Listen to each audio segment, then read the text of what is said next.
In 42 AD, the early Christian church in Jerusalem was a marginalized movement attempting to survive under the overwhelming systemic advantage of the Roman Empire. They were up against a massive, highly organized machinery of state power. The local threat came from King Herod Agrippa I, carrying the brutal legacy of his grandfather, Herod the Great. Appointed by Emperor Gaius and ruling into the reign of Claudius, Agrippa operated with unshakable political backing from Rome. Agrippa mobilized this vast state machinery for a specific purpose: to systematically dismantle the leadership of a new faith. Earthly political expediency is ultimately a performance of power, and in Acts 12, that performance is exposed as a royal mismatch.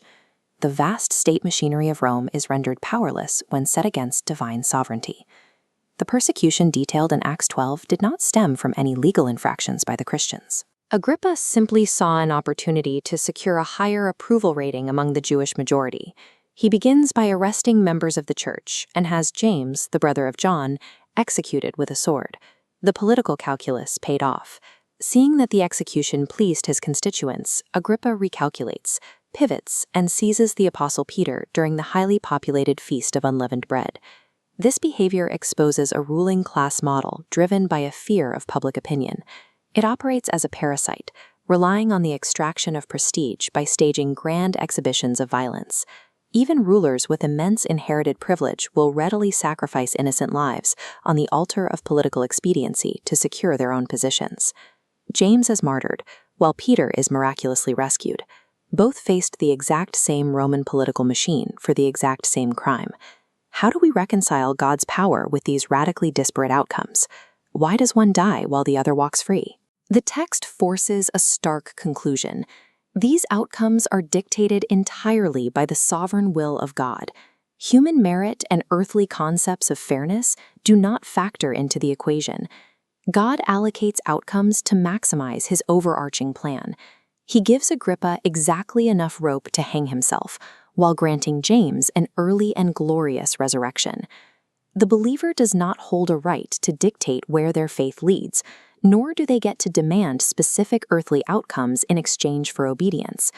Treating the divine as a transactional tool for human safety or political success is the hallmark of pagan religion. It assumes the gods can be managed or manipulated for earthly purposes. The believer's mission is defined by submission to a will that remains outside human control. Whether that path leads to martyrdom or continued service, the goal is the glory of God, not the achievement of human convenience. Agrippa took no chances with Peter.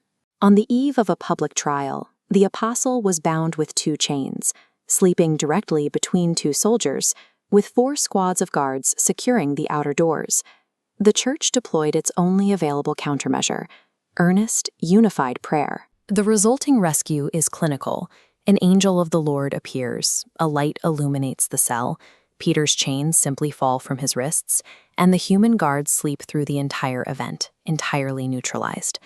This method of extraction relies on a specific historical precedent.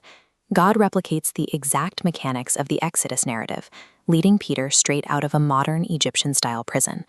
Maximum state security and military protocols prove to be completely porous and irrelevant when confronted with a divine visitation. The morning after the escape, the local authorities are humiliated. To save face, Herod executes his own failed guards and retreats from Jerusalem to the Roman capital of Judea, Caesarea. His pride is wounded and his unbelief confirmed. Seeking an ego boost, Agrippa grants an audience to the dependent peoples of Tyre and Sidon, who rely on his region for their food supply. Standing in the outdoor theater on a festival day, Agrippa addresses the crowd wearing a brilliant silver robe. The sun hits the metal, and the crowd begins to shout flatteries, claiming his voice is the voice of a god, not a man. In the Greek text, the same specific action used to wake Peter in his cell is used to judge Herod in the theater. The angel of the Lord strikes in both instances.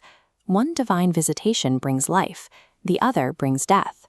Because he accepts the divine glory for himself, the judgment is immediate.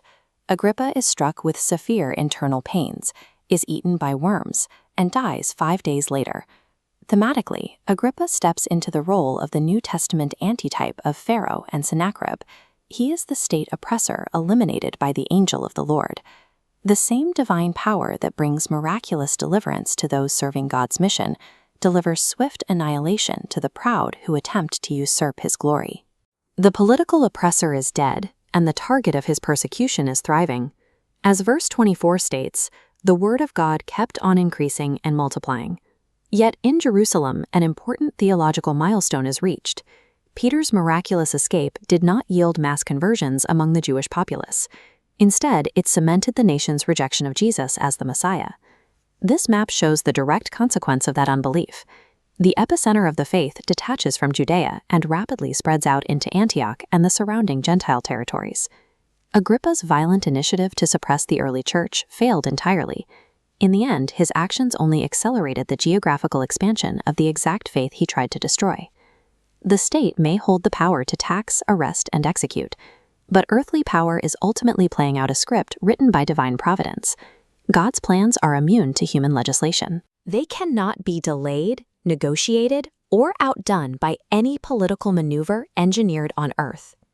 To fight against that sovereign will, whether by a sword's edge, the execution of policy, or the pride of a king, will always be a royal mismatch.